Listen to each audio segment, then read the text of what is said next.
السلام عليكم ورحمة الله وبركاته. ازيكم عاملين ايه؟ ان شاء الله تكونوا بخير. النهاردة هنعمل معاكم السجق.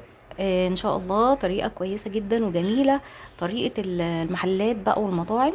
زي ما انتم شايفين كده معايا بقى طاسة وبحط فيها زبدة. تقدري تستخدمي سمنة او زيت، زي ما تحبي. تمام. طبعا الزبدة بقى هنستنى ان هي تسيح، وبعد كده هننزل بالسجق بتاعنا. تمام. هنجيب بقى السجق اول ما نلاقي ان الزبده ساحت ونبدا ننزل بيه زي ما انتم شايفين كده. نبدا بقى ننزله. الزبده بتديله طعم حلو جدا الصراحه، بحب اعمله بالزبده.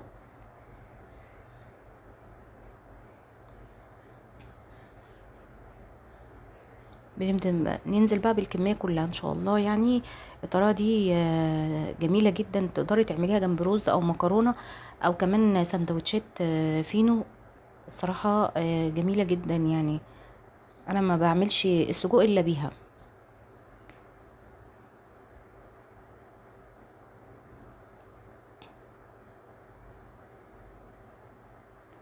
طبعا بقى هنقلب فيه لان هو ما بياخدش وقت، وعلى طول يعني بياخد لون. فهنبدأ بقى ان احنا نقلب فيه على طول عشان ما ياخدش لون من مكان ومكان تاني لا.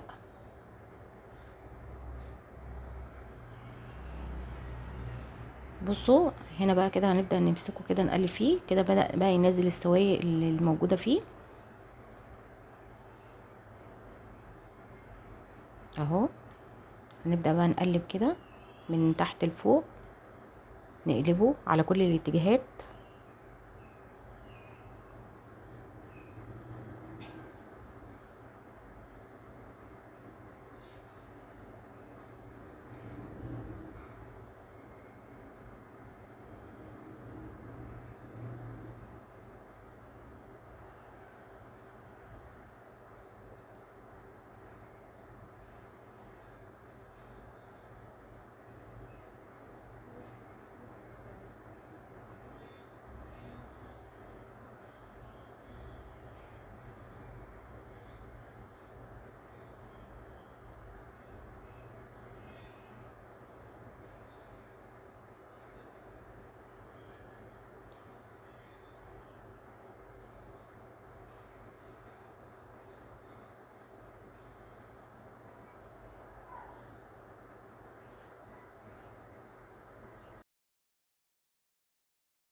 هنا بقى عندي بصل متقطع، هبدأ انزل بيه على السجق وابدأ اقلبه كويس جدا مع السجق لحد ما يبدأ ياخد لون،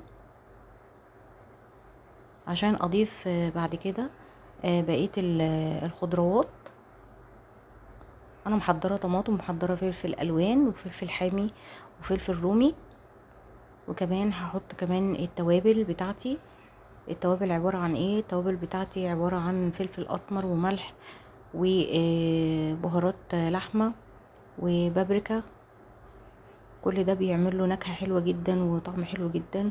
وصويا صوص، وكمان لو ما انتي عندك كمان دبس رمان ممكن تحطي برضو، او صوص الباربيكيو برضو يديله طعم برضو. تقدري تحطي التوابل اللي انتي حباها او اللي يعني انا ما ضفتش الشطة، انا اكتفيت بالفلفل ان هو حراق وما حبيتش اضيف يعني شطة. لو انتي حباه حراق وسبايسي تقدري تزودي شطة كمان مع الفلفل. وكمان انا بحط كمان عليه معلقة صلصة طماطم عشان تديله لون احمر وجميل، او زي ما انتم شايفين يعني شكله جميل جدا. حط بقى البابريكا.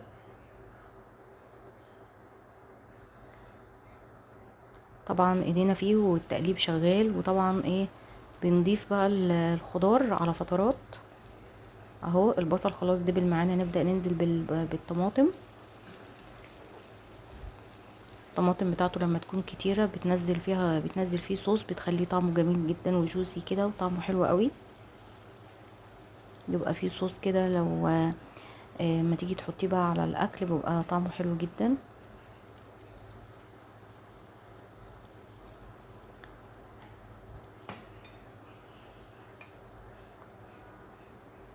تقدري لو انت مش عايزه تحطي مثلا الطماطم، تقدري ان انت تحطي بس تخليها من البذر بتاعها دوت، وتحطيها كده من غيره، او تقشريها.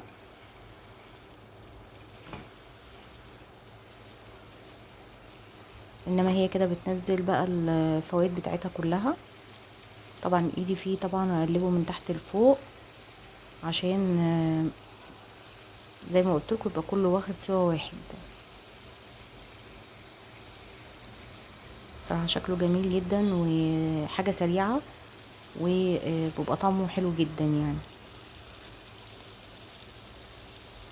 هنا بقى انا هضيف معلقه من صلصه الطماطم ضفتها، وابدا بقى اقلب من تحت لفوق زي ما انتم شايفين كده. الريحه طبعا جميله جدا، ريحته حلوه خالص. وهبدا كمان اضيف الفلفل. الفلفل ده اخر حاجه بضيفها اهو. فلفل الوان، فلفل رومي، فلفل حامي. وببدا بقى اقلبه من تحت لفوق،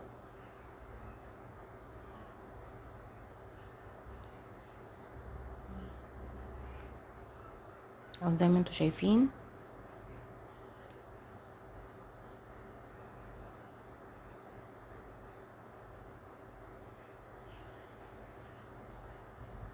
اسيبه بقى كده خلاص، انا هسيبه لحد ما يستوي، وبعد كده اغرفه.